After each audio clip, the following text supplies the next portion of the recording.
देखो, आज आपको इस वीडियो में अंदर की एक सच्चाई बताने जा रही हूँ, अंदर की एक बात बताने जा रही हूँ। क्या कोई कंसल्टेंट 20 करोड़ रुपए अपनी जेब से भर रहा है तो क्या ईडी उस पे छापा नहीं मारेगी? अलाउड है क्या इतने पैसे किसी के पैन कार्ड पर भेजना? तो ये नो वीजा नो लॉस वाले जितने भी लोग हैं सिर्फ रिस्क के ऊपर खेलते हैं, और कई बार तो ऐसा भी होता है कि वो फीस जो वो भरते वो आपके ही पैन कार्ड से भरी जाती है। इस फ्रॉड गेम में अगर कोई स्टूडेंट फंस गया और उसका वीजा लग गया तो फिर भी दिक्कत यहीं पर खत्म नहीं होती है, आपके ऊपर मिस रिप्रेजेंटेशन का केस भी हो सकता है और ऐसे हालात में आपको डिपोर्ट भी किया जा सकता है। आपने सोशल मीडिया पर नो वीजा नो लॉस वाली बहुत सारी एड देखी होगी और इन एड्स पर आपने हजारों लाखों लाइक्स भी देखे होंगे और देखकर आपको लगता होगा कि ये कंसल्टेंट तो बहुत ही अच्छा इंसान है जो तब तक पैसे नहीं ले रहा है जब तक वीजा नहीं लग जाए।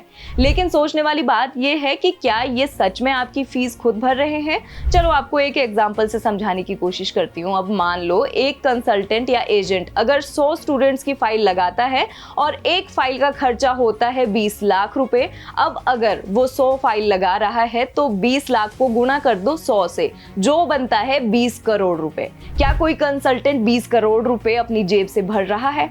अगर ऐसा वो कर भी रहा है तो उसको इस चीज से क्या फायदा होगा? और उससे भी बड़ी बात, अगर इंडिया से कोई 20 करोड़ रुपए बाहर भेज रहा है, कनाडा हो गया, यूके हो गया या किसी और कंट्री में भेज रहा है, तो क्या ईडी उस पे छापा नहीं मारेगी?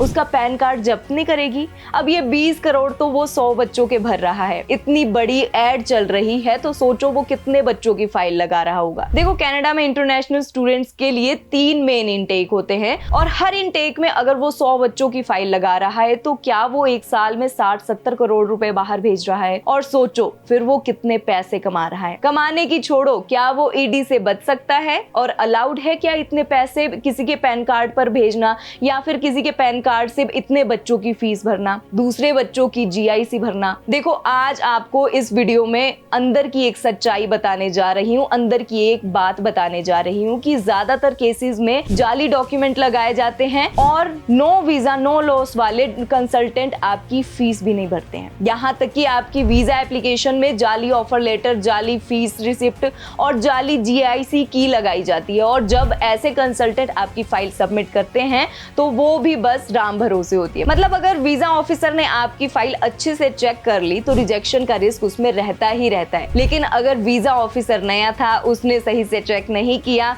उसने सिर्फ रिसिप्ट देखी और मान लिया कि फीस तो आपने भरी होगी तो आपका वीजा लग जाएगा। लेकिन अगर चेक हो गया तो आपका रिफ्यूजल पक्का है। मतलब वो तुक्के से ही काम करते हैं। तो ये नो वीजा नो लॉस वाले जितने भी लोग हैं सिर्फ रिस्क के ऊपर खेलते हैं, और अगर तुक्के से किसी स्टूडेंट का वीजा लग गया तो उससे 15-20 लाख रुपए ले लेते हैं और उसके बाद ही आपकी कुछ फीस भरते हैं। और कई बार तो ऐसा भी होता है कि वो फीस जो वो भरते वो आपके ही पैन कार्ड से भरी जाती है। तो ये सारी फ्रॉड गेम होती है और इस फ्रॉड गेम में अगर कोई स्टूडेंट फंस गया और उसका वीजा लग गया तो फिर भी दिक्कत यहीं पर खत्म नहीं होती है, बल्कि ये तो लॉस की और प्रॉब्लम की शुरुआत होती है। मैं आपको बताने जा रही हूँ वो लॉस, अगर आपके वीजा लग जाता है तो उसके बाद आपको क्या क्या लॉस होने वाले हैं। सो लॉस नंबर 1, कनाडा जाके आपको पता चलता है कि जिस चीज की वैल्यू 5-6 लाख रुपए थी उसके लिए आपने 15-20 लाख रुपए खर्च कर दिए हैं। लॉस नंबर 2, कनाडा में आपको पता चलता है कि आपका कोर्स बेकार है, लोकेशन भी अच्छी नहीं और उस एरिया में जॉब भी नहीं होती है।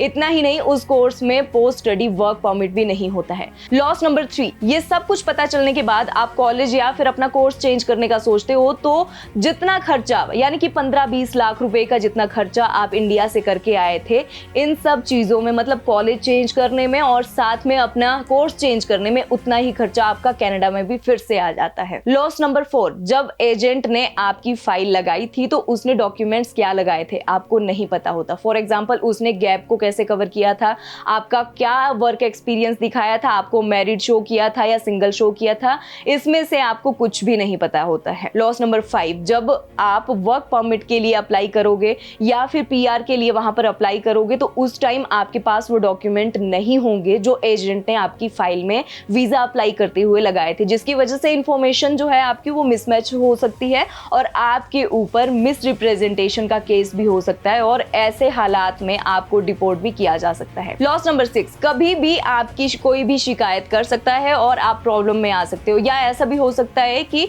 जिससे आपने फाइल लगवाई है, चाहे वो कंसल्टेंट है या फिर एजेंट है, वो किसी फ्रॉड में फंसता है, उसे पकड़ा जाता है तो उसका पूरा का पूरा डाटा निकाला जाता है कि उसने किस किस की फाइल लगाई थी, उसने किस किस को बाहर भेजा था, और अगर उसमें आपका नाम आ गया तो आपके ऊपर भी एक्शन जरूर लिया जा सकता है। ये तो हुई तब की बात अगर पैकेज के थ्रू आपका वीजा लग जाता है। अगर नहीं लगता है तो उसके बाद के नुकसान भी आप सुन लो। तो सबसे बड़ा नुकसान तो यही है कि आपका वीजा रिजेक्ट हो गया, जिसका आपकी वीजा हिस्ट्री पर बहुत ज्यादा असर पड़ता है। और एक बार अगर वीजा रिजेक्ट हो गया तो आप अपनी प्रोफाइल को खराब ही समझो, क्योंकि आपको नहीं पता है कि एजेंट ने क्या डॉक्यूमेंट लगाए थे। और अगर आप किसी अच्छे कंसल्टेंट के पास भी चले जाओगे जो अच्छे से आपकी फाइल लगाएगा सही तरीके से, तो उसको भी नहीं पता चलेगा कि पहले आपने क्या डॉक्यूमेंट लगाए थे। मेरे कहने का सीधा सा मतलब है कि आप फिर से फाइल लगाने के लायक नहीं रहते हो, और अगर फाइल लगा दी तो उसमें वीजा आने के चांसेस बहुत ज्यादा कम होते हैं। तो नो वीजा नो लॉस बोलना तो आसान है, बट जो मैंने आपको बताए हैं, जो नुकसान आपको बताए, क्या वो लॉस नहीं है? सिर्फ पैसों के नुकसान को ही आप नुकसान मानते हो? मेरी तो यही एडवाइस है कि स्कीम से बचो और सोचो जो बंदा आपको स्कीम दे रहा है, कनाडा को बेवकूफ बनाने की बात जो कर रहा है, वो कल को अगर उसको मौका मिलता है तो वो आपको भी बेवकूफ बना सकता है। और अगर सही तरह से देखो तो एक्चुअल में कनाडा को नहीं बल्कि वो आपको बेवकूफ बना रहा होता है। एक्चुअल में जो बंदा फ्रॉड होता है वो स्टार्टिंग में बहुत ही अच्छा लगता है, बाद में ही पता चलता है कि अरे हमारे साथ तो फ्रॉड हो गया। इस तरह के बहुत सारे एग्जाम्पल है एंड आई होप जो मैंने आपको बताए हैं वो आपको समझ आ ही गए होंगे। मेरे ज्यादा बोलने से कुछ नहीं होने वाला, क्योंकि जिसको समझ आना है उसे इतने में ही समझ आ गया होगा। बस इतनी सी बात याद रखो कि rejection is equal to loss. मतलब अगर आपका वीजा रिफ्यूज हो गया तो वो आपका सबसे बड़ा नुकसान है। रिजेक्शन के चांसेस कैसे कम करने हैं, अच्छे से स्टेप बाय स्टेप कैसे वीजा अप्लाई करना है, बेस्ट कॉलेजेस कौन से हैं, पीआर सबसे बढ़िया किस प्रोविंस में मिलेगी, या कौन सा कोर्स लेके आपको इजी पीआर मिलेगी। अगर आप ये सारी चीजें डिस्कस करना चाहते हो या अपनी फाइल लगाना चाहते हो तो हमसे कांटेक्ट करो। हमारी एक ही गारंटी होगी कि आपको सही गाइडेंस मिलेगी, किसी भी स्कीम में आपको नहीं फंसाएंगे और ना ही आपको अट्रैक्ट करने के लिए कोई गेम खेलेंगे। वीडियो को लाइक कर दो, और अगर आपका कोई दोस्त बंधु पैकेज डील में वीजा लगाने की सोच रहा है तो उसके साथ भी ये वीडियो शेयर जरूर करना।